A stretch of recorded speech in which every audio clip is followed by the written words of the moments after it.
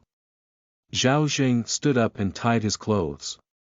Bai Tao took the oilcloth bag over and said, no, the roasted chicken I brought you is very delicious. It's crispy on the outside and tender on the inside.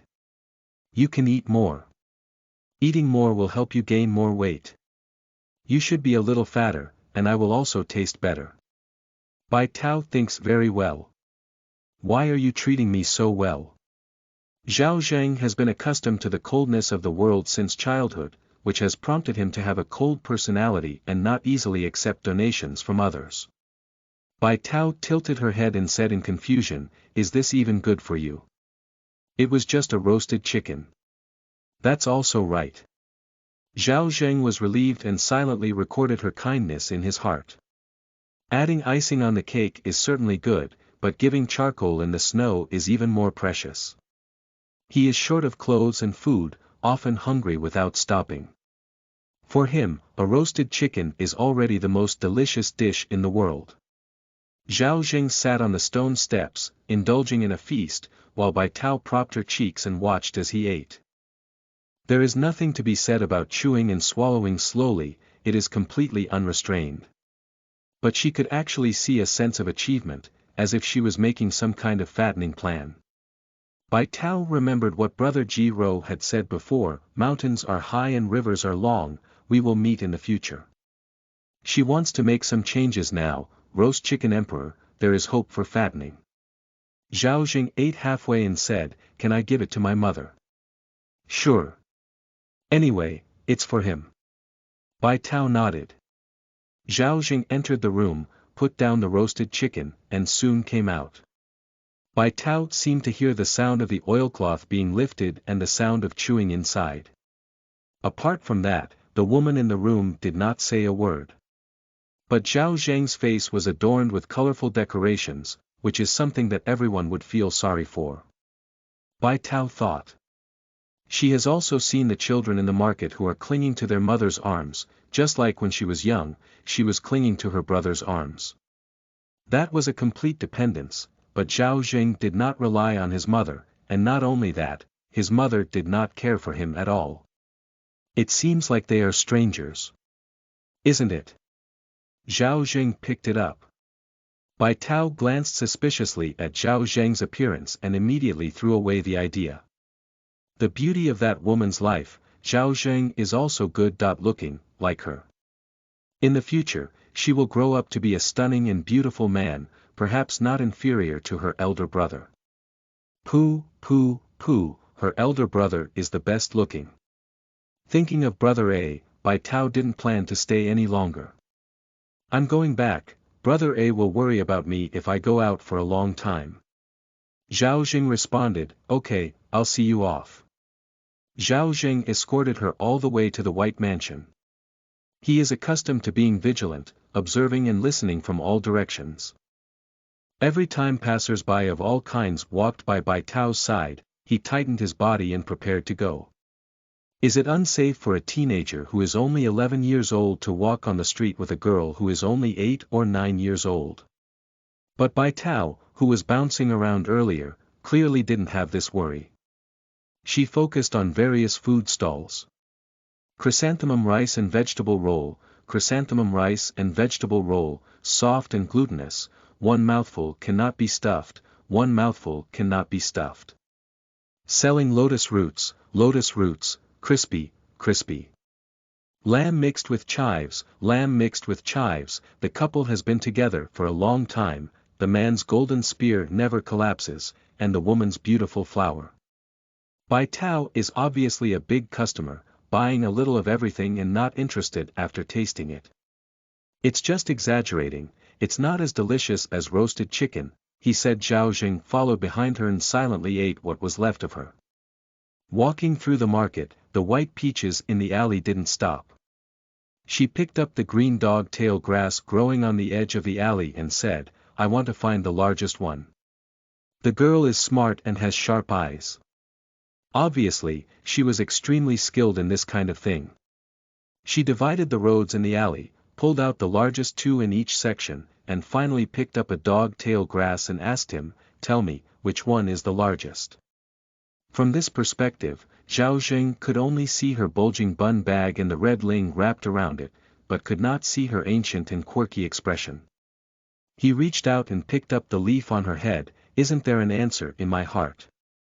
White Peach let go of her little hand, and the other dog-tail grass rustled down. She was holding a stem in her palm and said, I've decided, I'll take it. Zhao Zheng. There was no one cleaning the alley, and there were many broken stones inside. Bai Tao raised the dog-tail grass but didn't look much at the road, so he got closer to her. This way, even if he falls, he can still pull in time. Unexpectedly, as she walked, her soft little hand suddenly held onto his hand, which had been working hard all year round and was covered in calluses. Zhao Zheng was a bit flustered and instinctively hid his hand to the side. Avoid. Previously, he was avoiding harm, but this time he didn't know what to avoid. The girl was everything he expected. Bai Tao didn't allow him to hide, why not give him a lead? Zhao Zheng couldn't answer either. He could only rigidly let her hold him, as if his hand had completely separated and split in half. The two little ones held hands and arrived at the entrance of the White Mansion, looking somewhat awkward and harmonious. The plaque of the White Mansion is new and brightly decorated. There is a constant stream of scholars wearing cloth clothes at the entrance. Zhao Zheng held her small hand and looked up, squinting his eyes slightly. Bai Tao, a heartless little fox, just held hands with someone and arrived home. She quickly let go of her claws and ran in with her short legs. Goodbye. Zhao Zheng looked at his empty hand, clenching and releasing it. Turn around and leave. When Bai Tao returned to the mansion, she went to find Xiong. Unexpectedly, she saw that outside Xiong's yard, there were at least a few hundred hens giggling. The hens flapped their wings and stretched out their necks, while the servants caught them from behind. That posture, it's not an exaggeration to say it's fried in hot oil and chicken feathers flying into the sky. Bai Tao poked her head outside and then withdrew it. She wondered if it was Brother A who was angry. The saying goes that if something goes wrong, there must be a demon. Brother A is a big demon, and if the big demon is a demon, it must be a demon within the demon. In the past, when she was mischievous, Brother A never punished her, but he would use very demonic means. For example, she likes to run far and run to other mountains without returning to her cave. Brother A would take her to climb a few hills to eat when he returned to the meal point, and then take her back. For example, she likes to pick up all kinds of junk and go back to the cave, but Brother A doesn't tidy it up either. She picks it up casually and throws it all into her nest when she can't fit it. For example, when she was still a big slap in the face, she liked to chase after big birds, even vultures didn't let go. Once, she was almost caught by a vulture and carried it to the sky. Brother A slapped the vulture to death in front of her and brought a nest of ugly vultures. After several attempts, Bai Tao's wildness has been largely reduced and she has become more obedient. But this time, why did Brother buy so many old hens? Bai Tao is a bit nervous. It can't be said that it's just for the sake of laying beautiful eggs. Is it because she brought a roasted chicken to Zhao Zheng's place this morning? But she didn't mention a hen either, it was a rooster. Brother, you must have bought the wrong one. Little one. A sound as beautiful as jade shattered behind her. Bai Tao swallowed her saliva and turned around. Brother A held a white bone folding fan in his hand, dressed in a red official robe, exuding an indescribable dignity. He patted his palm with the handle of the fan and glanced at her. What are you doing standing outside without going back to the house? Brother. Not calling the names means that Brother A is not angry. Bai Tao reached out and grabbed the corner of his robe, happily saying, Brother A, embrace me. Bai Tao tapped her head and said, we're out messing around again. No, Bai Tao denied. He turned to pick her up and said, did you see the hen in the room? The white peach chicken pecked at the rice and said, Here's a task for you. Go and see the hen that Brother A bought for you. Choose whichever one you like and help the future King Zhao palm his eyes, while also selecting a queen for him. Bai Tao Meng. Queen Hen. End of this chapter. Chapter 8. Good friends Ginger and Pepper. You are listening at novelfull.audio. Chapter 8. Good friends Ginger and Pepper. I don't quite understand. But the task given by Brother A needs to be completed. Bai Tao handed the big dog tail grass in his hand to Brother A and went to carefully select a hen. Since you want to bring the hen into the palace, you don't need to be able to speak, but you must have clear eyebrows and beautiful eyes. Cluck, cluck, cluck. Bai Tao rolled up her sleeves and went over to catch the chicken. Outside the courtyard, a group of irritable hens thumping and running around mysteriously became obedient when Bai Tao went to catch them. They stopped moving, running, jumping, and burying their chicken buttocks on the ground, stuffing their heads into their wings and treating them as sick chickens. So the servants who tied their hands saw the little master, who was only a few heads taller than the chicken, pressing down on the chicken's neck and laying out their chicken heads one by one. Flatten the chicken they couldn't handle. Servants. The young master is mighty. Bai Tao thinks these chickens are too timid and a bit disdainful. Just as she was picking randomly, she saw a hen nestled among 3 hens with a stretched neck. And it's so fat. This is enough for her to have 2 meals. Bai Tao licked her lips, grabbed its neck, and vigorously dragged it in front of her brother. After selecting a concubine, "It's it," she said. Brother A sat lazily, as if he had no bones all over. Upon hearing this, he brushed the tip of her nose with his dog tail and said, his vision is quite high. Let's go hunting outside later. Ah Chio. Bai Tao itched and sneezed, okay. It's said to be predation. Zhao's HD has a bunch of taverns, and with a little gold, you can eat to your heart's content. Bai Tao followed Brother A into the Hufeng green prostitute textile, where the aroma of wine lingered and the sound of me could not be ignored. When Ah Xiong led her in, it was like a sheep entering the tiger's mouth. A good-looking and luxurious man with a rather spoiled gaze. Which woman doesn't like it?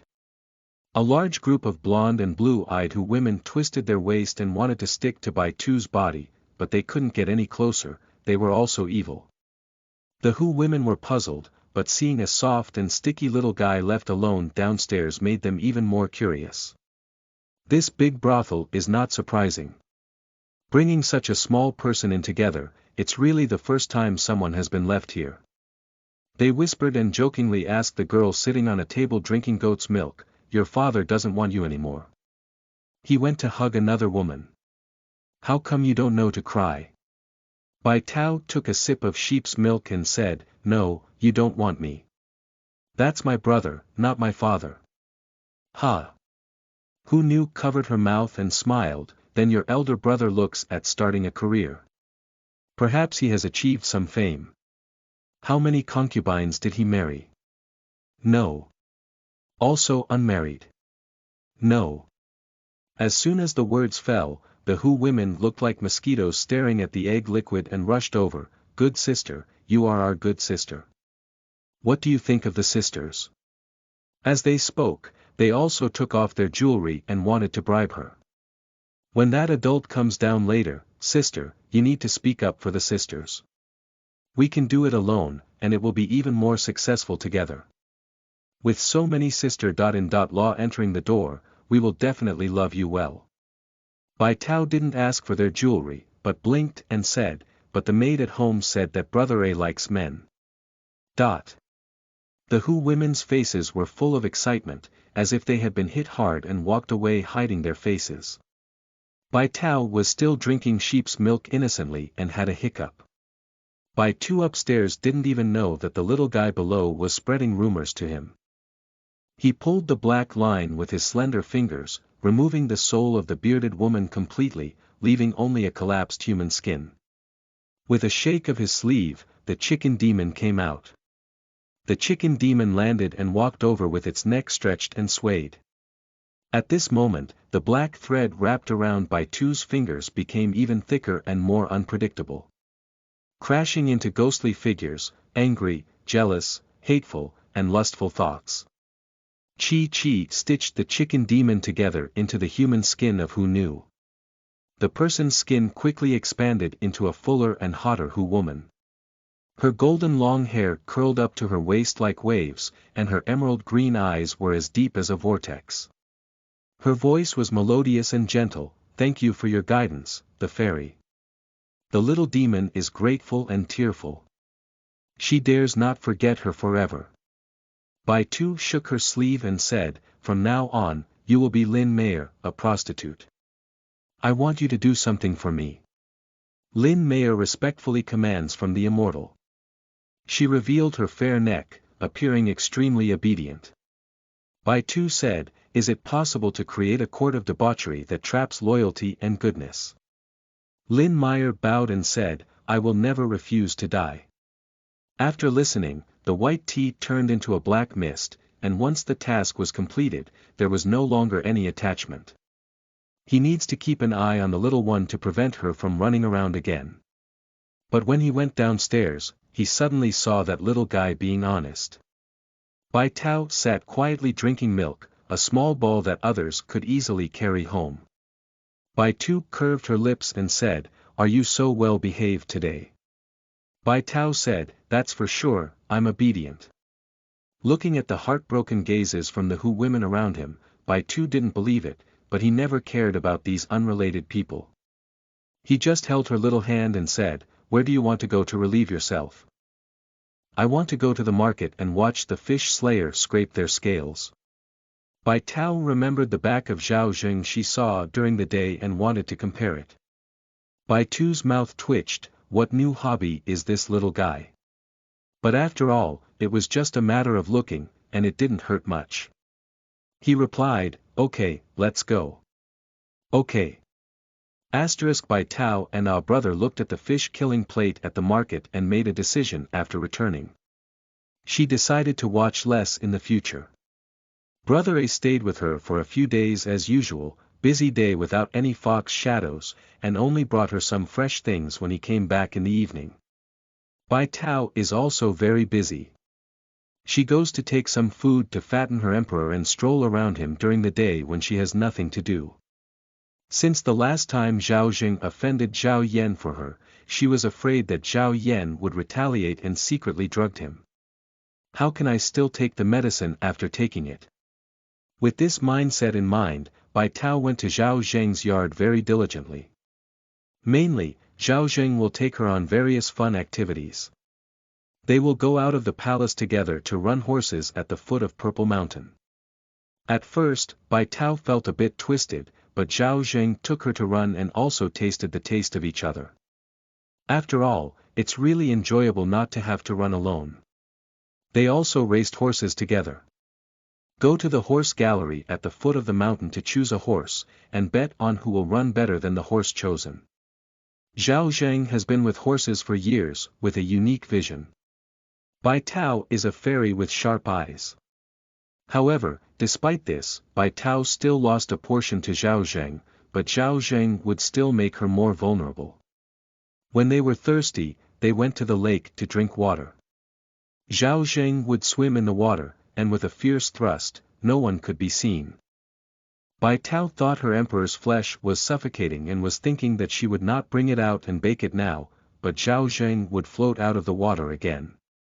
The slight smile on his face was like a morning mist, as if no misfortune could take away half of his color. "White Peach, there's something underwater," he said. "What is it?"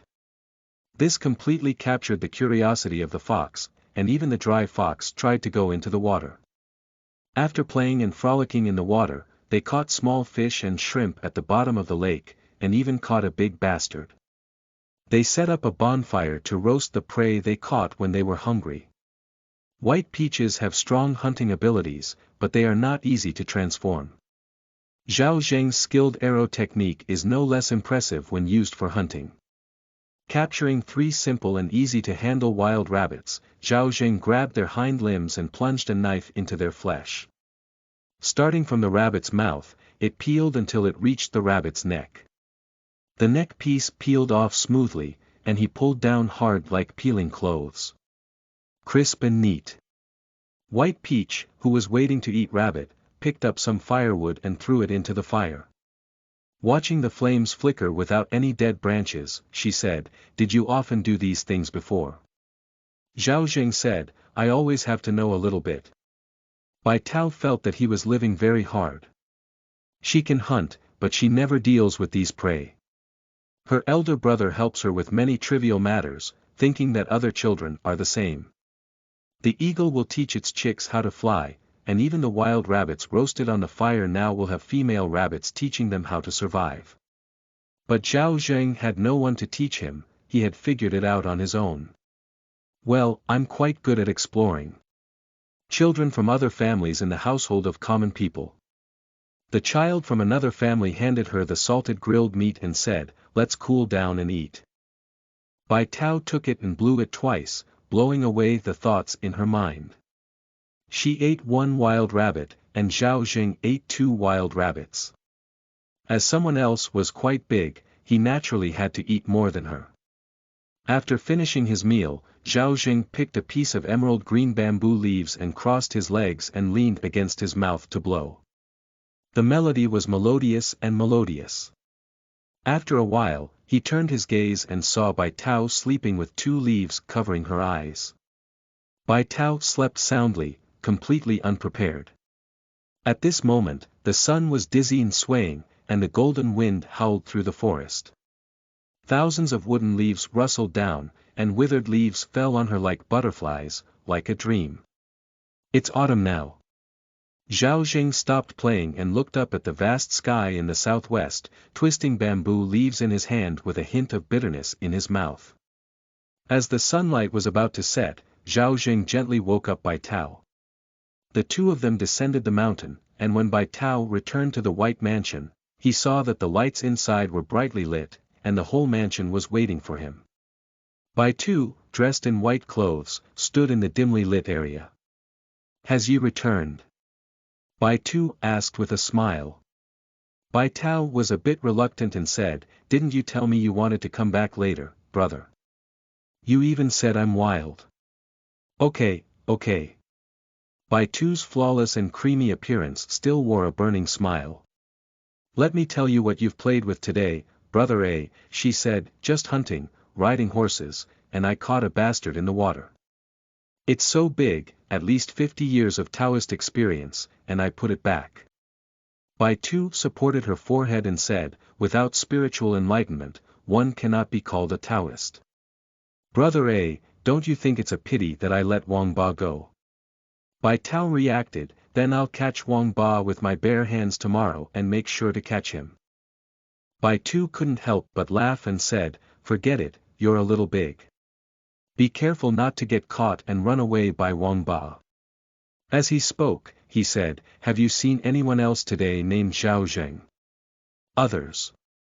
Bai Tao shook her head and said, "No, he has been playing with me all along." "Well done." The dim light in Bai Tao's eyes was like a pitch-black sky outside. When Bai Tao wanted to see it again, he restrained his gaze. "Didn't he say he liked to play with that Zhao Zheng? Brother A also wants to go see him with you when he's free." Bai Tao walked into the room holding his hand, feeling inexplicably nervous. "Brother, will brother eat him?" "How could it be eaten?" Bai Tao pretended to be angry and said, "The little one likes it." "How could brother A know?" Bai Tao was overjoyed and said, "Brother, it's really great. Brother A is quite old and usually mature. He only watches her play and doesn't play with her. Moreover, there were no other fairies on Purple Mountain. When she was a child, she talked a lot and could nag at an owl for a whole day. The nagging owl was so tired that it couldn't even fly at night. Zhao Zheng was her first friend who could talk a lot and play together. In reality, she is called a friend. What kind of imperial flesh, cultivation, and so on are all fleeting. She just wants a friend. Bai Tao thinks that friends should cut corners instead of ginger and pepper. The knot has been untied, and the white peach's eyes are crystal clear.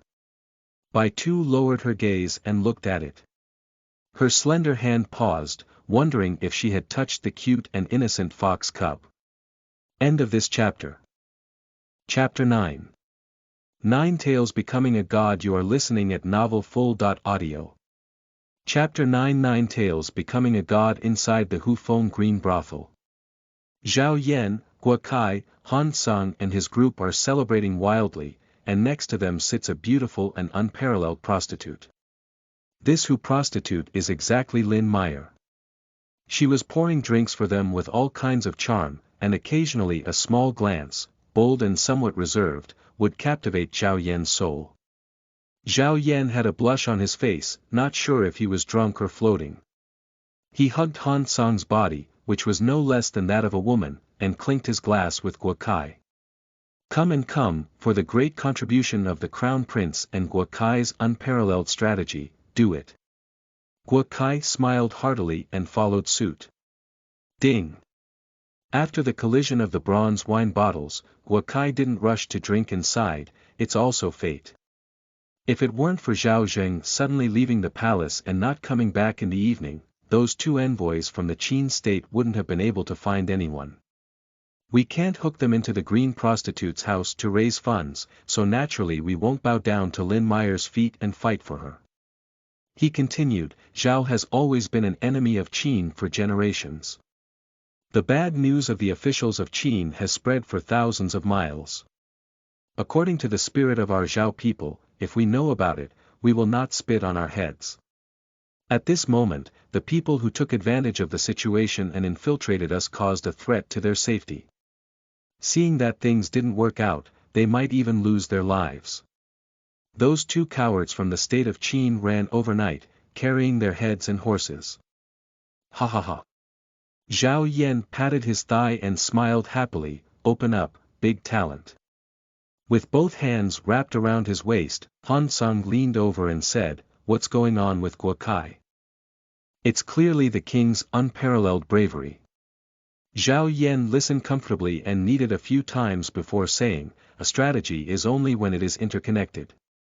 If it weren't for the crown prince's recollection at that time, Zhao Zheng wouldn't have let the tiger return to the mountains. Now it seems that even the heavens are leaning towards me, Zhao Yan haha. He drank a pot of deer wine in large gulps again, threw the wine jar away, and suddenly his whole body became hot and dry. Guokai understood his thoughts and interjected in a timely manner, if this matter can be accomplished, Lin Meyer's contribution is indispensable. In terms of merit and reward, Lin Meyer also deserves a share.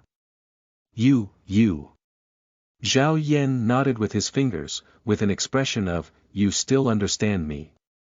He pulled Lin Meyer into his arms, and Zhao Yan, half of whom was being held by Han Sung, was so straightforward that he couldn't add anything. Rewards. Everyone has a share. Guokai is not shy about this matter, and he can still comment on it when it comes to highlights. After the rain and clouds, Zhao Yan put on a robe and got up, his expression suddenly becoming slightly serious. Guokai, my heart is always pricked by thorns, he said. Guokai understood instantly, Your Highness. But what about Zhao Zheng? Yeah, if Qin doesn't take him back this time, he will eventually send someone.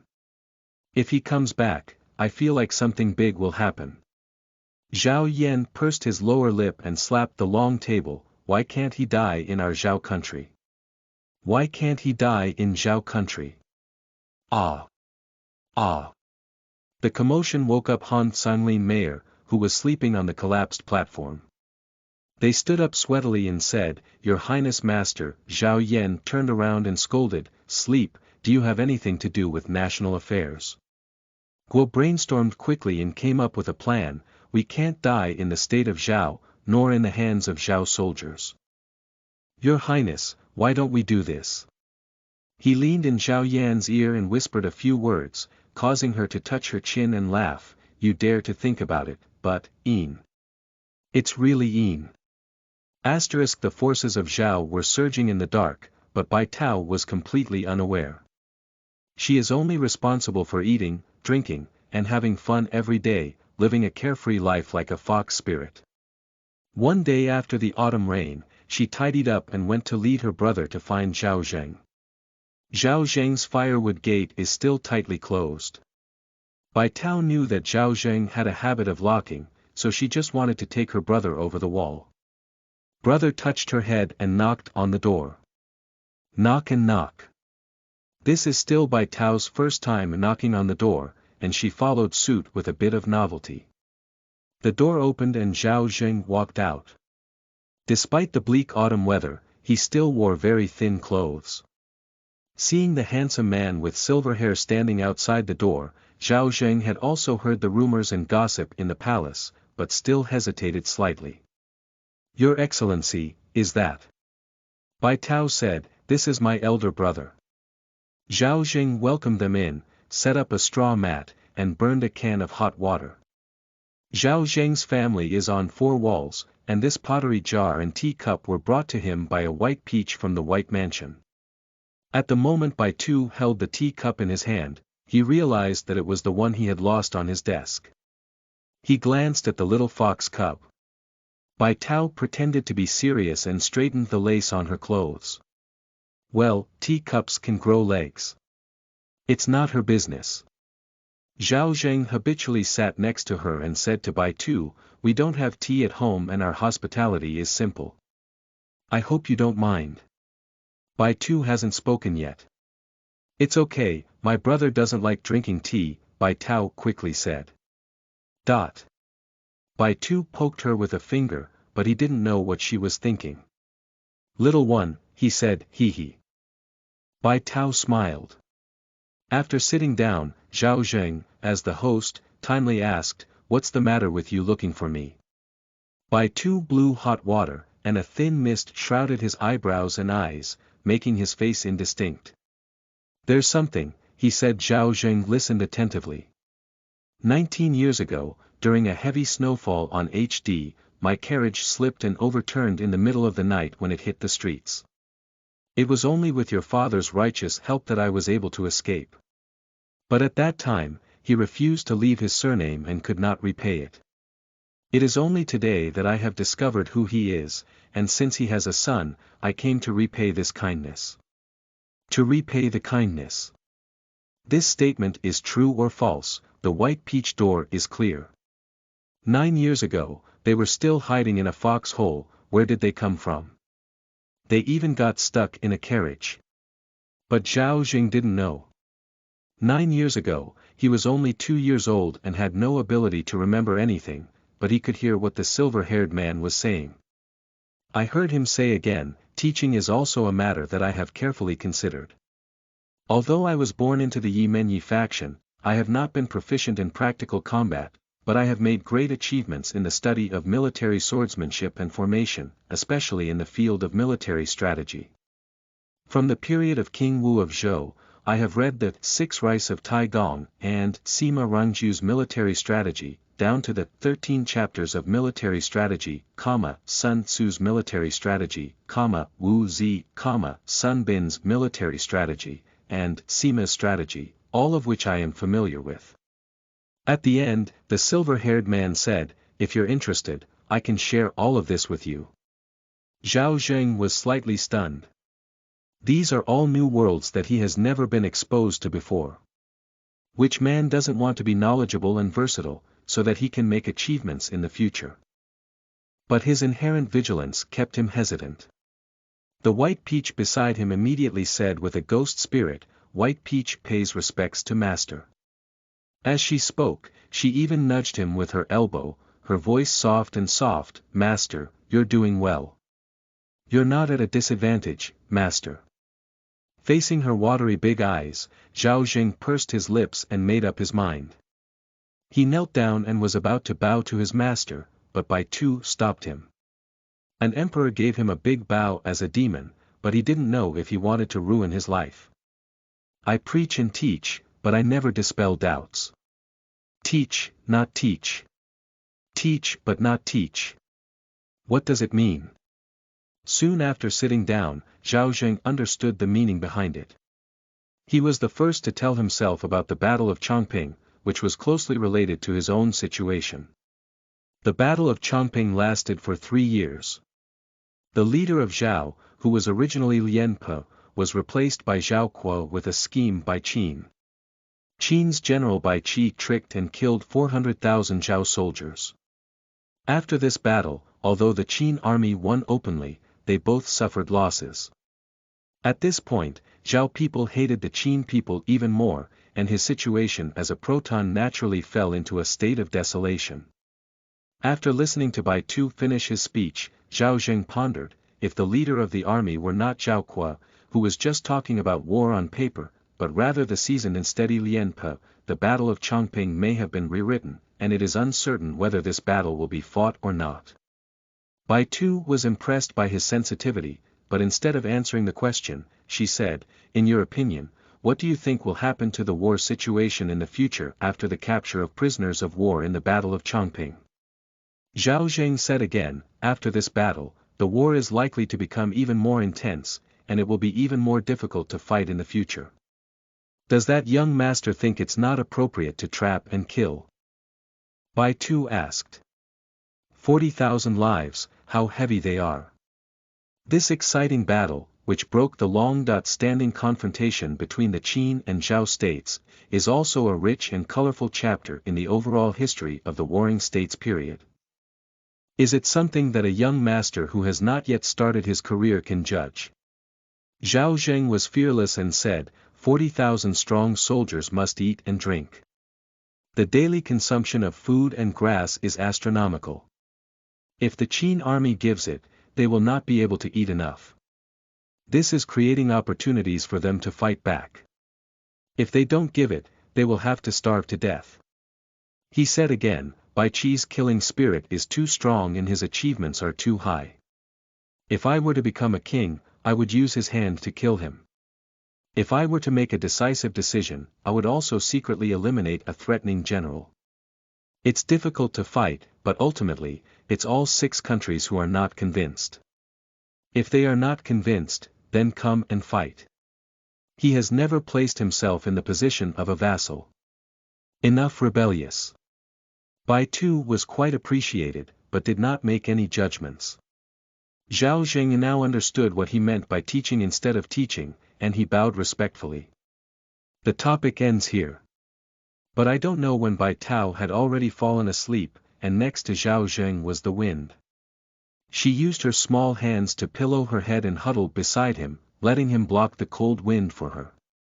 The feeling of being relied on was very good, and Zheng's pitch-black eyes shone slightly, gently touching her face with his hands.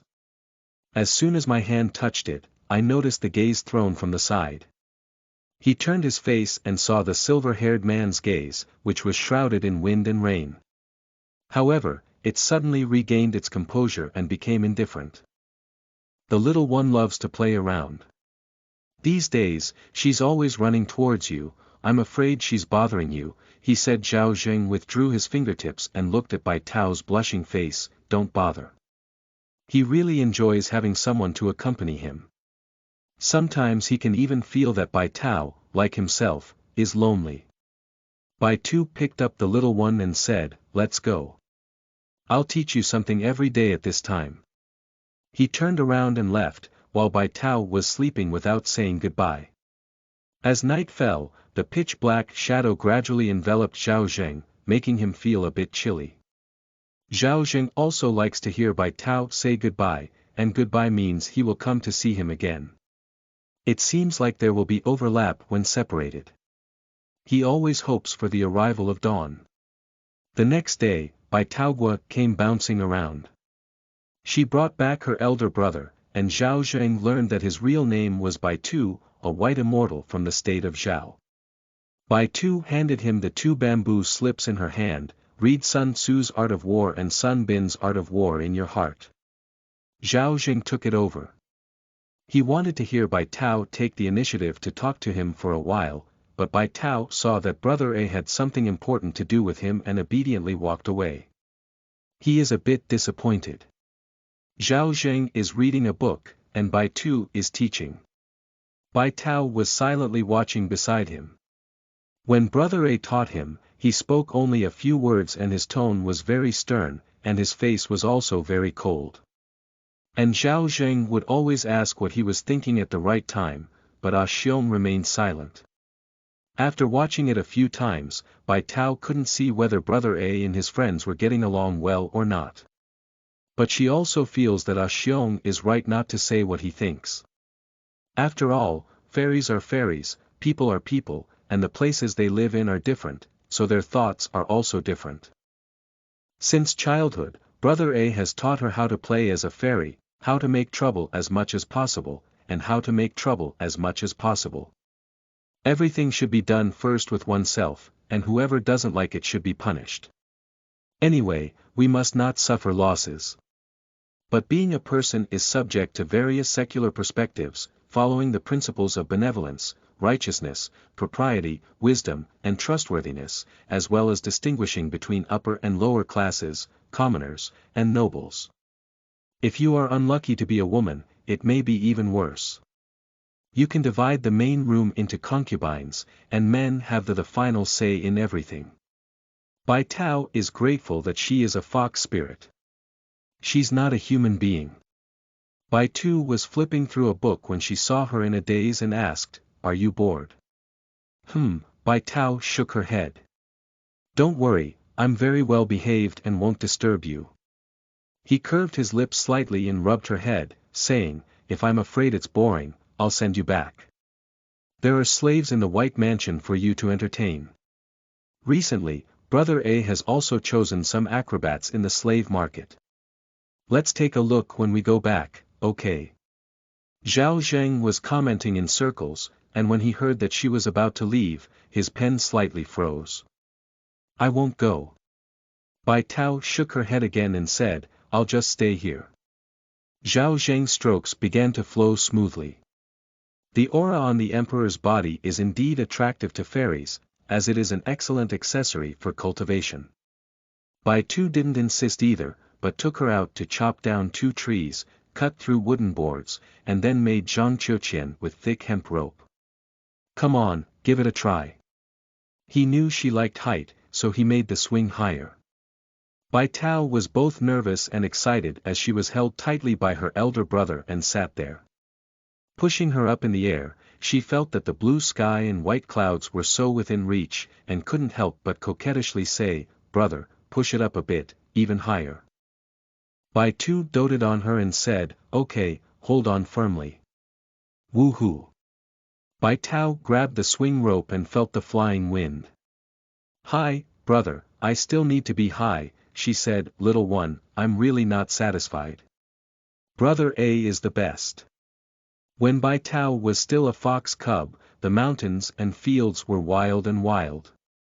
When she had enough, she eagerly looked at the birds soaring in the sky, thinking that if only she could fly. So she asked Brother A, "Why can birds fly? We foxes can't fly." Brother A said, "Because when the Creator created all things, he stipulated that foxes cannot fly." "Why is it so regulated? Can it be different from that? The rules are like this. All things need to be balanced, and the rules cannot be broken. As for wanting to fly, little one, once you become a god, you can naturally fly." "So how can one become a god?" "You need to cultivate the 9 tails and obtain a divine aura to become a deity. After becoming a deity, you can freely roam the vast expanse of the sky and sea." So White Peach went from longing for flight to longing for becoming a god.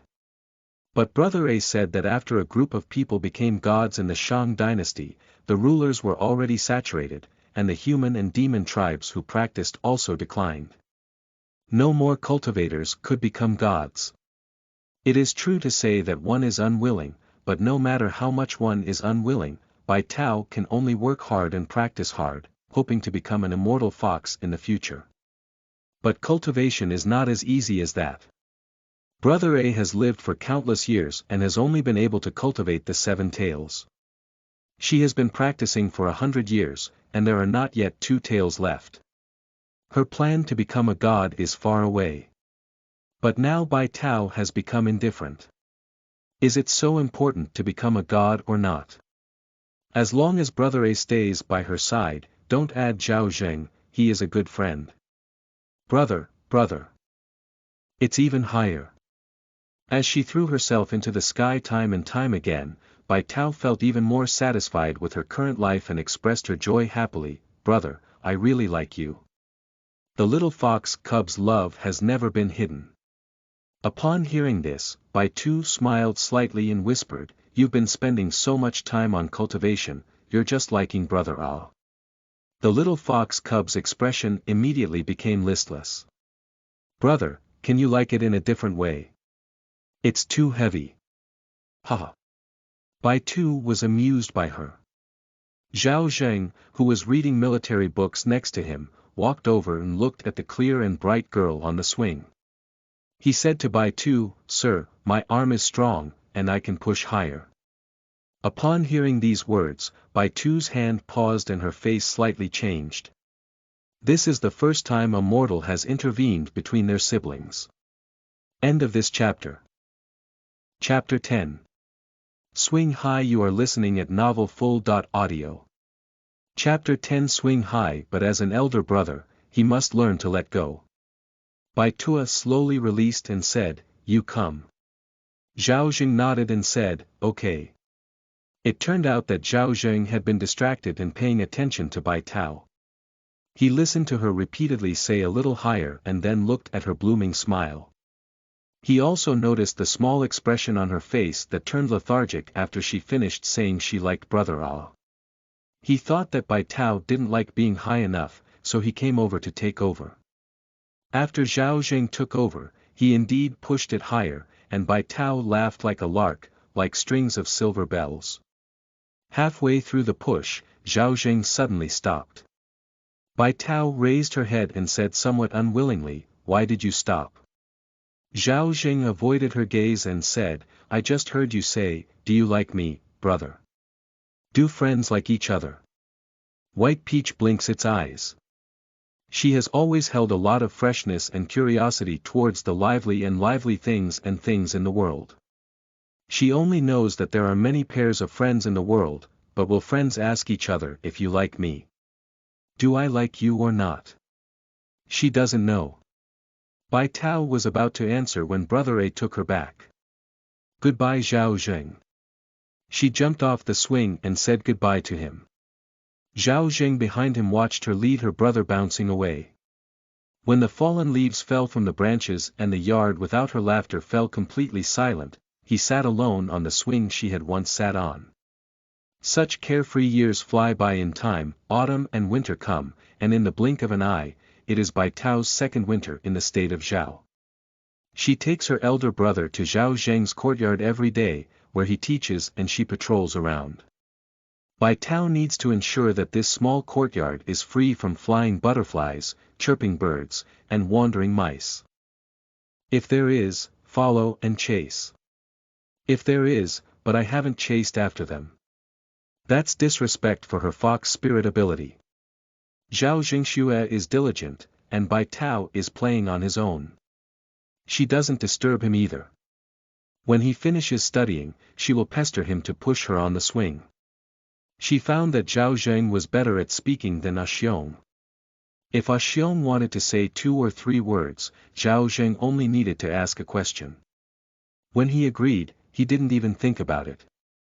"Can you give me a swing?" "Okay."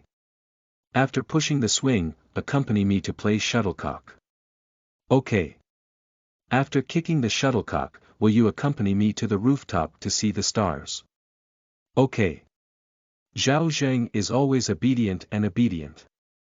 Bai Tao was satisfied and thought it was great to play with. She decided to let him play with her until he was old and unable to move.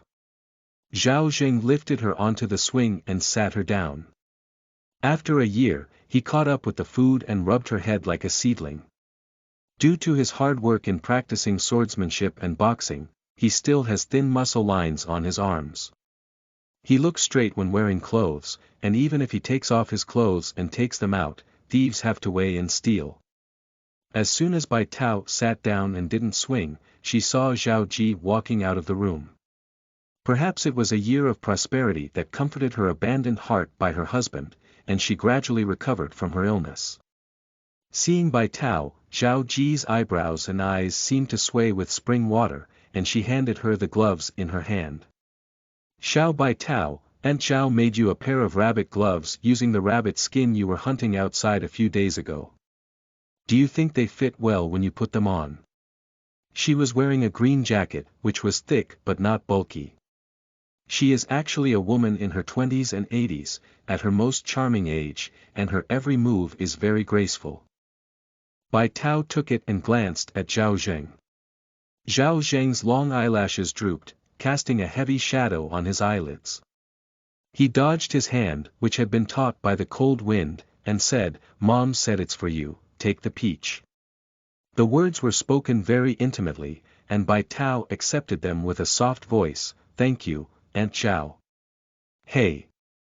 Zhao Ji spat out white steam from her mouth and pulled down her little red coat, angrily saying, "In such a big winter, even if you come out to play, you're not afraid of getting cold." If you get sick, your brother will feel better. Bai Tao promised, Aunt Zhao, don't worry. Brother A won't feel sorry because I won't get sick. A fox with thick fur is not so easy to get sick. Zhao Ji found her simple and likable, as soft as the rabbit fur gloves she wove, and warm to the touch. She has an inexplicable maternal affection. Zhao Ji wanted to touch her head a bit, but she still gave up. She was the younger sister of the White Immortal, which a young woman who had worked as a geisha could touch. Even if she got rid of slavery, she was trapped in the state of Zhao and didn't know when she would see the sun. Zichu and LV Bouet. In this lifetime, can we still meet again? Zhao Ji's eyes gradually filled with tears. Zhao Zheng saw that his mother's pupils were dilated and seemed to be about to fall into madness. He was afraid that she would go crazy and hurt others, so he took Bai Tao and said, "Don't worry, mother. I'll take Tao Tao back to the house later."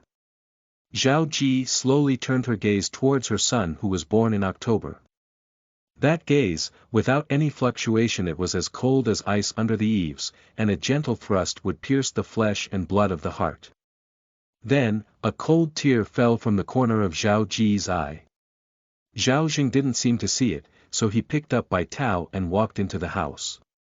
The snow outside began to fall again, scattered like flying, scattered and gathering. That heavy snow curtain, like the rift between mother and son, may be irreparable in this lifetime of poverty. Bai Tao entered the house and sat on the collapsed roof, roasting the fire. Zhao Zheng set up a pottery jar on the stove to cook snow. This snow was collected from outside, and in no time, the gurgling snow water was cooked. He packed 2 bowls and said, "You can either keep them isothermal before drinking, or you can put them outside and let them cool before drinking." Bai Tao. I know. She is not an ordinary child of 8 or 9 years old, let alone a few who drink hot water. She's just a bit clueless about personnel, and it's not like putting a melon seed in a pot and boiling it into a pot of paste. So last time you ate sliced fish jerky raw. Zhao Zheng said that the dried fish was covered in salt, both salty and fishy. She chewed on it twice and twisted her face into a ball. He fed it some water before it subsided. Bai Tao didn't know that the dried fish couldn't be eaten raw, so she could only hold on to her small face and say, "I'm just a little curious. I just want to give it a try, otherwise I won't know what the taste is without trying. Ask me before trying in the future." Zhao Zheng knew that she was curious. Bai Tao snorted, all right, I'll ask you first in the future." Surprisingly, she was even more lenient than her elder brother. As long as there was no danger, he would raise her in a free range. He never cared about these trivial matters. Now that she's better, she's still being taken care of by a mortal. The more she thought about it, the more stuffy it became. Bai Tao picked up the snow water and wanted to take a sip. Unexpectedly, Zhao Zheng snatched the bowl from her hand and said helplessly, "It's still hot as I said. I can't drink it. It seems like I can't put it in front of you in the future." White peach. Crunch, crunch, crunch, the rapid creaking of snow outside the courtyard shattered Zhao Zheng's preaching. Zhao Zheng held the bowl tightly in his hand, his eyes alert, and his whole figure was like a small beast ready to go. However, Bai Tao could hear the sound of footsteps and exclaimed with joy, "It's Brother A is here." Zhao Zheng also instantly relaxed. The door of the room opened and a snowy white tea walked in. He flicked the snow foam on the bullet body, seemingly in an unintentional tone, but as if a chill was rising from the bottom of his heart, he said, "Young Master Zheng, Qin has sent someone to pick you up. I don't know what King Zhao thinks about this. He just issued an order to kill without mercy, and now the butcher's knife is about to fall on your neck. Are you running away or not, buried or not buried?" Zhao Zheng's pupils contracted like needles. What the teacher said is true. How could King Zhao be so confused as to kill the protons of the enemy country? This is not stirring up war. You are a friend of the little one, how could the master harm you? Bai Tao smiled on her lips, I have a glimmer of hope here. Do you want to die in a foreign land, or do you want to return to your roots? It's all up to you. Zheng was fearless and fearless.